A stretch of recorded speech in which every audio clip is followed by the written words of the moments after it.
नमस्कार, आप देख रहे हैं एमपी हलचल टीवी न्यूज और मैं हूं आपके साथ अनुष्का। सहारा जमीन घोटाले में शिकायतकर्ता आशुतोष मनु दीक्षित ने दर्ज कराया बयान। ईओडब्ल्यू का नोटिस मिलने के बाद शिकायतकर्ता पहुंचे थे भोपाल। सहारा जमीन घोटाले में अपने बयान दर्ज करने के बाद शिकायतकर्ता ने लगाया आरोप 1000 करोड़ रुपए की जमीन को मात्र 98 करोड़ रुपए में बेच दिया गया। जमीन बेचने के मामले में सुप्रीम कोर्ट की गाइडलाइन का भी पालन नहीं किया गया। मेरे साथ संजय पाठक और उनकी कंपनी के पदाधिकारी को भी भेजा गया था नोटिस, लेकिन नोटिस मिलने के बाद भी वह लोग नहीं पहुंचे ईओडब्ल्यू कार्यालय। भोपाल, जबलपुर और कटनी में सहारा की जमीन को मिट्टी के मोल बेच दिया गया।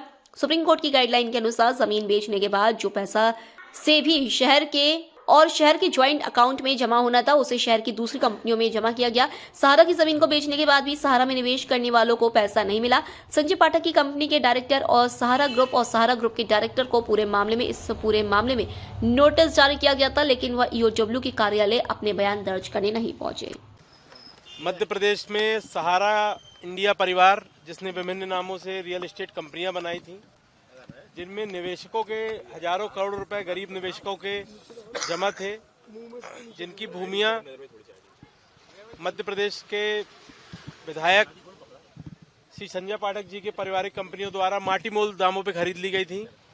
भोपाल, जबलपुर एवं कटनी में सारी संपत्तियों को मात्र 98 करोड़ रुपए में खरीदा गया था, जबकि इनकी बाजार मूल्य 1000 करोड़ रुपए के लगभग था।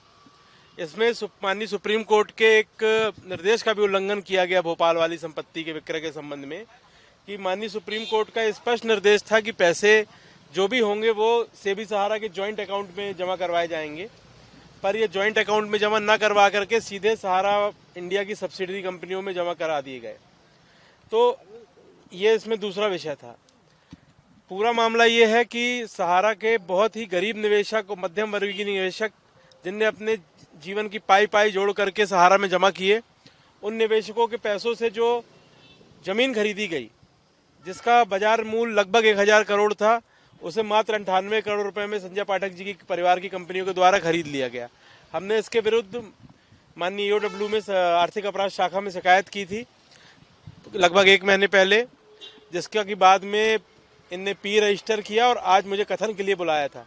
मुझसे पूर्व जो संजय पाठक जी के परिवार की कंपनियां हैं, उनके डायरेक्टर्स को और सहारा ग्रुप के डायरेक्टर्स को और उनके जो अधिकृत प्रतिनिधि थे, उनको भी बुलाया गया था, पर उन्होंने समय लिया है और अभी आकर के बयान दर्ज नहीं कराए। आपसे क्या पूछा गया और आपने क्या बताया? कि मैंने उसमें आज कुछ जो पुरानी शिकायत की थी, उससे जुड़े कुछ नए तथ्य भी बताए हैं और उन नए तथ्यों को भी रजिस्टर कराया गया, और साथ ही मेरी शिकायत पत्र थी और मेरे जो कथन थे उनकी पुष्टि कराई गई है, और उसमें इस चीज़ का वेरिफिकेशन हुआ है कि ये कथन जो थे वो मेरे ही हैं, और ये जो उसमें हस्ताक्षर हैं और जो शिकायत में जो सारे दस्तावेज हैं वो मेरी जानकारी के अनुसार सही हैं। इस मामले में संजय पाठक कैसे चली गई सर? ये मक्सी रोड है जो सहारा स्टेट भोजपुर रोड में, वहाँ पर मात्र 42 लाख रुपए एकड़ जमीन बेची गई है, जबकि आप वहाँ जाकर के पता करेंगे तो बाजार मूल्य वहाँ कम से कम 6 करोड़, 7 करोड़, 8 करोड़ रुपए एकड़ है।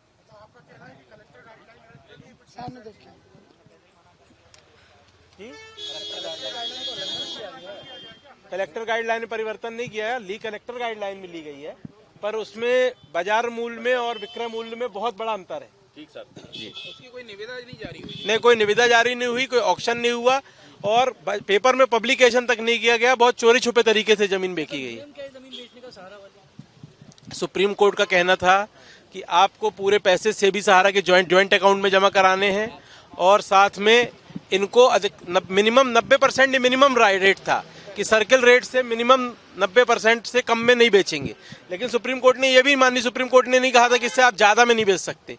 तो इसमें प्रॉपर एक निविदा पब्लिकेशन निकाल करके 5, 7, 10 लोगों को बुला करके उसमें कॉम्पिटिटिव प्राइस में इनको सेल करना था जी निवेशकों।